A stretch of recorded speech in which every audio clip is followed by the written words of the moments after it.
This is Shaheedah Hill, getting you over the hill to home ownership, helping you confidently buy your first home. Tonight, I'm very happy to bring with you one of my favorite inspectors, Jamal Patillo, and he's going to tell us a little bit about himself. Oh, there we go. It keeps breaking up. Breaking up, okay. We're going to try to work this out. Okay, tell us a little bit about yourself. Okay, my name is Jamal Patillo. I have an inspection company with my brother called Perimeter Property Inspections, and we contract through Property Inspectors of Atlanta. We have been doing inspections for almost 7 years now, and pretty much that's all we do now. We used to do some construction, but we really don't do that anymore. It's pretty much straightforward inspection. Okay, good. Okay, so I have 7 questions total for us tonight. That was like number 1. We're not going to count that one. So 7 questions that I think most first-time home buyers want answered. So what is covered typically in the standard home inspection? Like, what are you looking for? In the standard home inspection, when we first walk up, we're looking for plumbing issues, electrical issues. We're looking for structural issues, roofing issues. Those are the big things that we are looking for. And then you start getting down into more specific things, how the appliances are working, HVAC, windows, doors, all of that stuff. But you typically really want to worry about the big ticket items the most, and then start working your way towards the smaller ones. But we're going to cover the entire home. So plumbing, electric, structural, roof, those are like the major dollar items that HVAC are the major things people are most concerned with. But I know y'all run the dishwasher, you turn on the stove, you look at, the refrigerator, you make sure everything is operational. Even the washer and dryer, you look at that. So I know you guys look at everything, even some cosmetic things you may see in the house. I feel like you guys point out as well. We're going to point out every little thing in the house, which can be annoying to some people sometimes, but we definitely point out all the small things also. Right. And sometimes it's annoying to agents because with first-time home buyers, they think those little things are sometimes big things. So we're going to try to separate those little things from the big things. So let me say it again. Plumbing issues, electric issues, structural issues, roofing issues, and HVAC issues are major because they cover a lot. They cost a lot to repair. But if it's like, a stain on the carpet that you might point out, I'm like, okay, let's let that stain go. And let's focus on, the most important things in the home. It comes to a lot of those smaller things that freaks out some people. Right, it does. Okay, so we talked about the standard things. What extra things does your company offer that's away from the standard that might cost a little bit more, but they can add it on? The big thing that we do right now is we do radon testing. Radon is basically, for lack of a better term, it's radioactive gas that comes up from shale and rocks underneath the house. Typically, when you got a crawl space or a basement area, you have any cracking down there, radon can come up from beneath there. And there are 15,000 radon-related cancer cases each year. Okay. And so that's something that we're testing for. It's not something that I like to personally scare people with because, you can say there are 15,000 cases and that's scary. Right. Or you can put it in the perspective of there are 15,000 cases and there's 365 million people in America living in homes. So you have to kind of keep it in perspective. Right. But it's something that's worth getting done, and it's a very easy thing to take care of in a home if you do have radon. So that is something that we offer. Also, we offer drone capability. We take pictures of the roof and everything and all of the property around it. So that's an extra thing that we offer. Those are really the 2 biggest things that we're offering right now with our company. Okay. For first-time home buyers that don't know, like, how do you charge? Our base price is $250. We go up $25 for every 1,000 square feet. So we start from 0 to 1,000, and that's $250. Every 1,000 square feet after that, you add $25. And we also add $5 for unfinished base and crawl spaces. Okay. So the typical inspection right now is costing about $300. Okay, good. And you guys are pretty affordable in the Atlanta market. What's the largest home you've ever inspected? Ever inspected was about, it was almost close to 10,000 square feet. It was a mansion. Okay. That's probably the largest one I've done. I know my brother did one that was closer to 15. Okay. And so those might yeah, cost we get like some pretty big ones. To those, we have to base out the day. Gotcha. Because you're going to see the whole day. Well, that's another good question. How long, so for the average house, say 2,000 square feet, how long does the inspection take?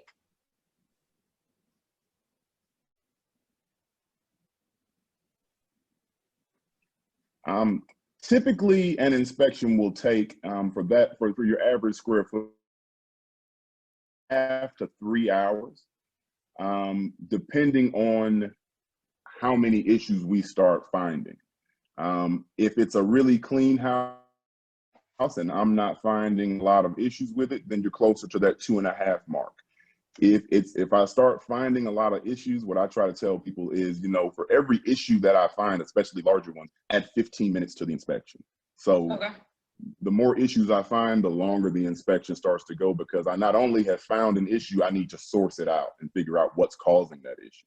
Right. Okay, good.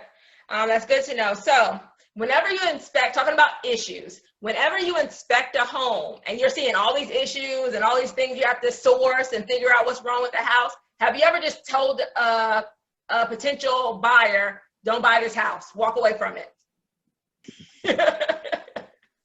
That is something that is a big no-no in our industry. I know people think that inspectors do that. They've seen TV shows and stuff where an inspector will walk in and tell people, get out of here. Like, that is not something that we do. I've done that one time. Okay. One time I did that, and that was a very bad house, and it was a single mother with her child, and there was no way it was unlivable, and the people had lied to her and told her things that weren't true. And I was in the middle of the inspection and water was pouring from the ceiling. And I just looked at her and told her, you want to get out of here? Right. And that makes sense. So, okay, why is it frowned upon? Well, there's some money involved in that when you come in, you become the person that definitively says, don't buy it. So is that the main reason, the liability aspect of it? Yeah. Yes. Yes, the liability of it also, it is not my place. While I'm there for the buyer. The buyer is my client. At the same time, I am not on anyone's side. I'm not on the side of the buyer, and I'm not on the side of the seller. I am simply here as an impartial judge of what this house is and isn't. And I'm just here to give you the facts of what the house is, what the house isn't, and what could possibly happen, what's going on. And beyond that, I'm not there to really give opinion. I'm only here for facts. And so we try to stay as impartial as we possibly can, because my words can easily break a deal. And it's not my place to really be breaking deals. It's just my place to tell you what's going on with the house. Gotcha. So like you said, when you get an inspection report, all of the things that he looked at will be on the report, and it'll say not working, major problem, so when you see all of those things, you and your agent need to go and review it and say, this is going to cost this is going to cost that. The inspector may not tell you, go ahead, don't buy this house, or go ahead, this is a great house. They're going to state the facts, and then it's your responsibility to make a determination whether you want that house or don't want that house. Yes. One thing I always try to tell people is, because we don't want to be a deal breaker, I speak very calmly, and I try to help understand what's going on and what's a big deal and what's maybe not that big of a deal. But I always tell them, when you see the report's going to look scary. The report is designed to scare you. It's designed that way on purpose because they want you to have an understanding of the gravity of buying a home. So the report is going to scare you, and it's supposed to, but always try to remember my voice when I was talking to you about the house. So if he was calm, it's probably not a big deal. But if he was like, oh, that HVAC, he got loud or his voice changed, that's like a red flag. Like you probably. Yeah. Right. All right. So what, I think you kind of touched on this already. This is question number 4. For first-time buyers with not a lot of money, so we're talking about that single mom, or you don't have that much money, what is the things that are going to cost them the most to repair? What are those things that are going to be very expensive if they if the seller doesn't fix it and they walk into that situation? What's typically going to cost them the most money? What can cost you the most money can vary depending on each house, but typically the things that are going to cost you the most money is going to be, number one, your roof. The roof is typically one of the more expensive things to have to replace. Right now, roofs are a very, very big deal, and that's something that everybody should really be paying attention to. And the second thing is your HVAC. If the HVAC is older and not operating properly, replacing HVAC, and when we talk about HVAC, we're talking about the condenser outside, which is typically called the AC unit. Okay, we're talking about the cooling system that sits on top of the furnace, and then the furnace itself. Those 3 things make up your HVAC. And to replace all of that, which sometimes has to happen because typically most HVAC technicians aren't going to want to mix and match a lot of stuff. They typically want to replace it all. That can run you upwards of $10,000. That's kind of like a baseline for that. So that's a very expensive thing to replace. So those 2 things, roof and HVAC, are typically going to be the things that cost you the most in your home at any given time. Okay, let's talk about, and I know the foundation. Anytime I see a foundation issue, I tell my client to walk away because those are typically really expensive because you have to do foundation. So what about foundation issues? About upwards of $30,000, $40,000, $50,000 to fix. Typically, if we find those type of issues, that is a walk away situation. That's one of those where it's, we don't tell them to walk away, but we do explain to them like, this is serious. I've only been in a few houses that actually had, because some people think they have foundation issues, and they don't. They see cracks and think that that's a foundation issue. Right. Lots of houses have cracks. That doesn't necessarily mean you have a foundational issue. A foundational issue, a lot of times, it will literally pull the house apart at the seams. When you walk in, you'll get very dizzy. The house just feels off. And that will cost you a lot of money because they have to put in what's called piers. You literally have to get a structural engineer to come out and tell you where you can and can't touch things. And then you have to get a soil specialist to tell you how deep you have to dig to lift the house up. They cost a good deal of money. Plus, each pier costs typically around $10,000. And so depending on how many of those you need, you start to run that number up. So foundational issues are typically very big deal breakers because that is a very serious problem. And yeah, that will always be the most expensive thing if you have that problem. Right. But that's typically something where people will definitely walk away. I did want to say, when you're talking about specialists, so when you give your report, you also say, because you're not a roofer, you're not a plumber, you're not an electrician, you're not any of these licensed people, you're a licensed inspector. So if you feel like something needs further evaluation, don't you just recommend that it gets done, gets looked at by a roofer or plumber or foundation person? Correct. They don't want us. I know I'm saying they a lot. They is a lot of different forces that are above us. Right. Recommendations on how to fix things. Okay. Because that goes off again into me getting above, kind of not above my pay grade, but above what's allowable. Because there are certain things that I'm licensed to do, and there are certain things that like a licensed roofer or a plumber is licensed to do. Because like for a roof, I go up on the roof, I check out the roof, I can see that there are problems with the roof. But all I can do is see that there are problems with the roof. What a licensed roofer has the right to do is pull those shingles up and see exactly where those problems are coming from. I can't do that because I can do no harm to this house. Because I'm also not, even though I can know how to, but I'm not licensed to then put a nail back into this house. I can't pull the shingle up or put the shingle back down. I'm not licensed to do that.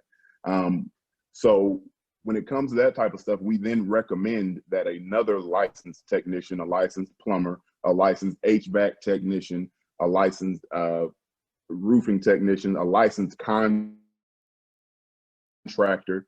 general contractor, because a lot of times they can be a jack of all trades and kind of get into everything. We'll recommend that they come out and evaluate and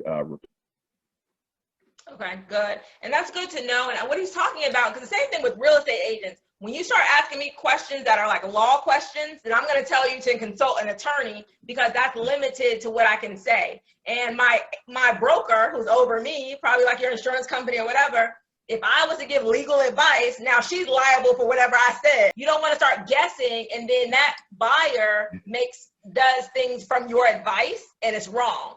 There's a huge liability portion to that. So we all have errors and omissions insurance, but they don't want to have to use it if they don't have to. So there are things that are in place, but there are certain questions I don't answer because it's above my license as a real estate agent. And same thing for inspectors. They're going to give you a general idea of the condition of the home, and it's really your responsibility if you want to investigate those items further to do so. All right, so question number 5. Do you suggest first-time home buyers attend their home inspection, or are they just in your way? So that's a question, because I've had 2 things from different inspectors. And what about agents? So are we in your way? Is the buyer in your way? And how do you deal with that? Or what do you prefer? You're not in my way as long as you're not in my way. And I know that's kind of like, but you can be there, and I don't mind people asking me questions. I encourage the buyer to ask questions, but sometimes people don't understand that we work methodically. And so I'm going to come in and I'm going to start in one place, and I'm going to start in the same, every house I go to, I start at the same place. I'm doing the exact same thing every time. So, you want me to come across the house to look at something, I have no problem. I'll come and I'll look at it, and I'll say, okay. Now I'm going to walk back to where I just came from, and that might be across the house. And you might feel like, oh, he didn't really look at that. No, when I get to that, that'll be important to me. Right now, it's not, because if you break my concentration, then I may miss something over here. I have to work through the house as I normally would, because if I don't, I may miss something. And so it's important for you to I don't mind you asking me questions, but you can't pull me in so many different directions that I start to forget what it was I was doing. Yeah. So buyers need to be mindful of that. Plus, you don't want your 3-hour inspection to turn into a 5-hour inspection with all your questions. So I usually say, and I do this, Jamal, I come toward the end. Like, so if you start an inspection at 10 o'clock, you're probably going to see me roll up at about 12. And I'm going to say, well, what do you think? He's not going to answer, but I always do, like, what do you think? Or what do you see? Or what's the major issues? Because if I know there's major issues, I want to know up front so I can start that negotiation with the seller as quickly as possible, especially if we're in a short due diligence period. Sometimes you only have 5 days, sometimes 7 days, 10 days. I need to know the problems as soon as they come out. So how soon should the buyer expect a report, a home inspection report? By law, legally, we have 24 to 48 hours to give you a report. Okay. I personally, and from what I know of everyone else that works for us, we don't go to bed that night until we have sent you that report. So we typically do same day reporting.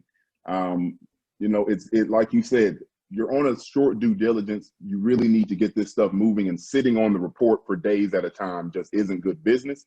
And also, I don't like waking up in the morning with things to do other than the next job. So I like Right. putting all that behind me. Okay, and I do. He does get the inspection reports out quickly. All right, so question number 6. What are your thoughts about inspections during new construction? So typically you can have 2 inspections during new construction. One before they put up the walls and one after the home is complete. And a lot of people skip home inspections for new construction because they have that home warranty. They feel safe because they have the home warranty, and why spend an extra, $300, $400, $500 to do the inspection? What is your recommendation on new construction home inspection? I've literally had this happen twice this week. Right now, the new constructions are becoming kind of tight. It is definitely something that you should have done. Now, small businesses like ours, right now, they're pushing us out, and they're requiring, every time they create a requirement and we meet it, they create another requirement.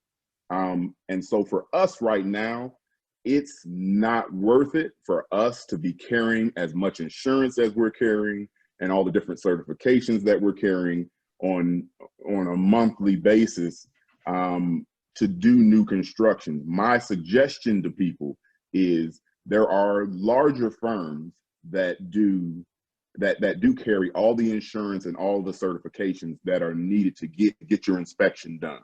And you should definitely have it done, because some of the larger builders, they're going to tell you that you have all these warranties and that you have your 6-month checkup, you have your 1-year checkup, that they'll be back out to fix any little thing that happens. But the one thing I tell my clients when we have a new construction is, once they hand you those keys, more than likely you are not going to see these people again. And so, be as annoying as you want to be. You are having this house built. This is your money that you're spending. Be as annoying as you want to be.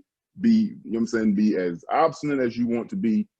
Get what you want. If you see any little thing that you don't like, point it out and make sure that it is fixed before you move into that, before they hand you the keys. And definitely get an inspection done. If you're dealing with some of the larger builders, the DR Hortons, the Curly Homes, right now they are pushing out the small business inspectors, because they don't want an inspection done. So you're going to have to go to the larger firms, and yes, the larger firms do charge almost sometimes double what we charge, but it is really, really worth it. It is worth it to have it done for your peace of mind, because you don't want to move into your brand new house. It's all shiny and beautiful, and it turns into a nightmare, because that has happened to a lot of people over the last 6 or 7 years, and you really don't want that happening to you. Okay, very good point. Let me say this as well. What he's talking about with the requirements. So when you get under contract on new construction, they will typically say in the contract you are able to get an outside inspector. However, that inspector has to have certain things above their license. They want them to be a member of certain boards. They want them maybe like 2 or 3 things that they have to be members of. They may have to have this liability insurance that might be millions and millions of dollars. And sometimes small business inspectors can't cover that much insurance. And so really, I agree with him. It's frowned upon almost for you to get a new construction home inspection, because it delays them, because now they have to fix the things that the home inspector pointed out, and not just the things that the novice first time home buyer would miss. So you don't know what you're looking at, because it's the first time you're looking at it. But a home inspector is going to know what to point out. It's going to be blatantly obvious to them. So they like dealing with the home buyer because the home buyer's level of knowledge is lower than they're dealing with an inspector, because now we're on the same level and they don't want to have to explain things on that level. So now you know, well, this is, I've had new home constructions where sewage smell is coming up from the sink. If we didn't have a home inspection, I wouldn't have missed that because I wouldn't even know to like smell the sewage in the sink. So if she had walked away from that, not having the inspection, she might have, you know, a year later said, well, there's some sewage, and then they're not coming back for that. You know, so that's what he's saying. You want to make sure you're coming into a good situation ahead of time. I've had mold in some new home constructions because the mold has been on the lumber.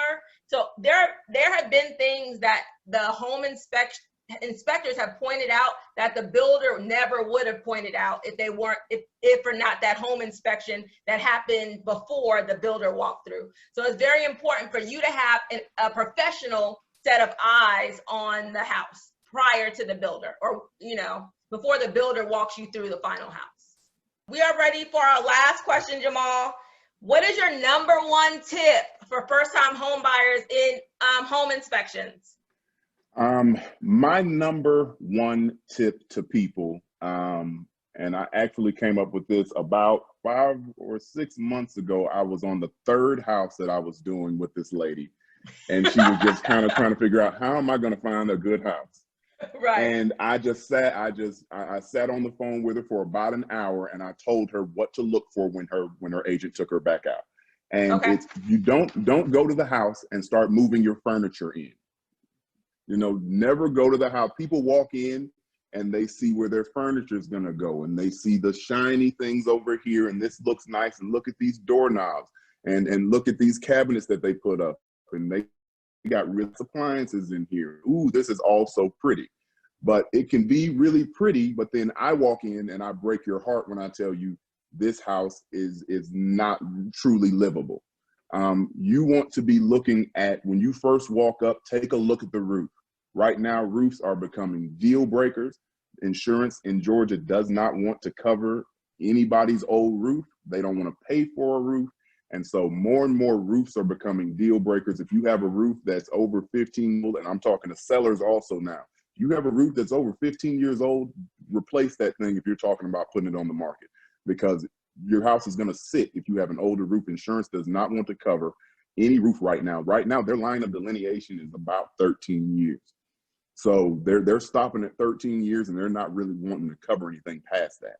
So if you got an older roof, and when you first walk up to that house and that roof doesn't look very good to you, if they don't have any plans on replacing that roof, that may be a house you need to walk away from. The second thing you need to look at is start looking at the siding. You know, work your eyes up and down the house. Look at the siding, look at the gutters, look at the windows, you know, look at the wood trim around the windows. Take a look at all of that. Do you see any moisture damage, any rotten wood? Look at the way that the house is graded. A lot of times people see in our report where we talk about grading outside. If you've got a negative grade, literally what that is that you got a hill that's pushing water back towards your home. You want to understand how that's affecting your foundation, how that's affecting soil erosion at your house. And I know that's a lot to be looking for, but those things are very, very important. And those are things that come up in our reports where people end up being kind of shocked. And then, you know, I know people don't know how to always read the codes on the HVAC and all that stuff, but you know, you can just take a look at the AC unit and tell whether or not it's new or older. And if it looks like it's a really old AC unit that's been sitting out there a long time and it's not in very good condition, that's something you need to think about. You know, we spend almost 9 months of the year here in Georgia in heat. That AC unit's very important. So you want to make sure that it's in good shape, that all the HVAC is in good shape. When you walk into the house, depending on whether or not it's on a crawl space or not, you want to feel that flooring and understand whether or not you have any real big dipping spots, sagging joists, that type of stuff. And if it's on a crawl space, well, most people aren't going to get into the crawl space. That's something I would do. Right. Yeah. So they're not going to get in the crawl space. Sometimes in the crawl space, you might have your furnace or something in there. Who doesn't mind getting a little bit dirty, go take a peek in that crawl space and get a feel for that. Is it dry down there? Or are you sensing a lot of moisture? If there's a lot of moisture down there, that can be a really big problem, which can come up in the report in a house that's in really good shape. But then I get down, I've gone in crawl spaces. I went in a new construction that they had put on a crawl space, and it was full of water, full of water. And, you know, it was like they put the vapor barrier down, and it was like stepping on a water bed. You know, like there are different little things you really just want to, don't look at all the pretty stuff. Always remember that, especially right now in Atlanta, a lot of the older homes, the 1920s and 30s and 40s homes, are getting refurbished. And they're taking them and they're making them look really pretty. But you have to look past that and start seeing what was really done to this home to make it properly livable. Because if you get in an older home that hasn't been properly refurbished, it'll become your biggest nightmare within a month of moving in. You'll be in an absolute nightmare. So you really want to take a harder look past the pretty countertops and all the nice little things they put in the house, and start looking at, did they put this house back together properly? Did they do the things that needed to be done? Has the plumbing been replaced? A lot of Atlanta plumbing is old plumbing. That has to be 9 times out of 10, it needs to just be replaced. Those older homes, electrical becomes a really big deal, because, you know, they'll switch out all of the electrical outlets and they'll switch out the panel, but they won't switch out the wiring. If they didn't switch out the wiring, you've got a lot of ungrounded outlets in a home, and that goes down as a big hazard. And, you know, they'll say, well, you know, as long as you don't use, and this is technical talk, but an electrician would say, as long as you don't use the third prong, it's not a big deal. Well, we don't get to decide what they're going to plug into that outlet. So all of the outlets in a home should be grounded. That stuff becomes very, very important, because those are things that break deals more than anything in these older homes. Old plumbing, old electrical, old windows, a lot of really old windows that aren't opening and closing properly, stuff like that. You have to start really just taking your eye away from what's pretty and looking at what's important. Okay, so yeah, focus on important and not pretty. So basically do a pre-inspection first, because like you said, if I have to pay you to come out, I'm going to pay like $300 each time, and you don't get your inspection fee back. So that's a $900 that you might have been able to see ahead of time. I try to look on like the stickers of like the water heater to see like the year of it. And I'll tell people like, oh, that's an old HVAC, so you're probably gonna have to replace it. Make sure you have some savings if you get this house. I will say things like that, because in this market, sellers aren't fixing much, to be honest with you, because they get 10, 20 offers. So a lot of them aren't fixing things or replacing things. So it is very important for you to do that pre-inspection yourself, know what you're looking for. And then before you call Jamal out or any inspector out, you want to be able to tell them, okay, well, I don't even want this house. I already know it has too many issues already, like too many deal breakers for yourself. If you have to replace the HVAC, the roof, tell me, if I'm looking at a roof, what can I tell, like, oh, this is not a good roof?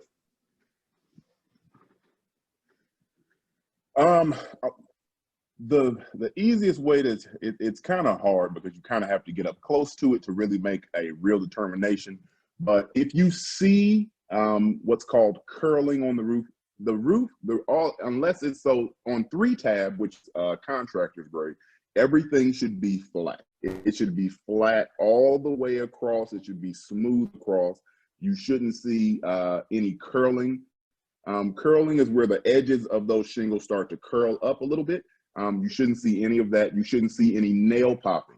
Nail popping, you'll notice it'll start to do like that right there. You'll have a shingle just sitting up like that. That's a nail pop. You don't want any of that. Obviously, any missing shingles or anything like that, that's obviously a very big deal. With 30-year architectural, it's not going to look as smooth, but you want to, with 30-year architectural, by the time it starts breaking down, it's very visible, because it's been up there for almost 25 years or so. But you want to get just take a hard look at the roof, and, you know, a lot of times, even this job for myself, when I started it, a lot of it is common sense. You know, you get excited about buying a house and you let the process of buying the house blind you to things that are right in front of you. And if you just just back yourself out a little bit and just take a look at something, you know, everybody's smart enough to see when something's not right. Right.